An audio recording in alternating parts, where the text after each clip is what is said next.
अस्सलामु अलैकुम वरहमतुल्लाहि वबरकातुहू। उम्मीद करता हूँ प्यारे नाजरीन आप सब खैरियत से होंगे। अगर आपको हमारी वीडियोस रेगुलर मिल रही हैं और आप इसे पसंद फरमा रहे हैं तो चैनल को सब्सक्राइब करना मत भूलिएगा और आगे दूसरा बाब तक भी शेयर कीजिएगा ताकि उनका भी फ़ायदा हो सके। आइए वीडियो शुरू करते हैं।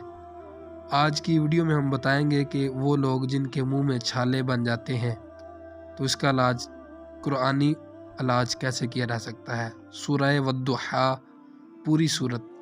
अगर किसी के मुंह में छाले पड़ जाएं या बदन में फिनसियाँ हो जाएं तो वह सूरह वद्दुहा 41 मरतबा पढ़कर शुगर पर यानी चीनी पर दम करके चबा ले।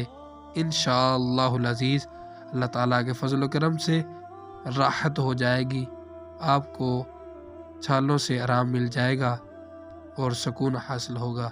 वीडियो को सदका जारिया समझकर लाजमी शेयर कीजिएगा।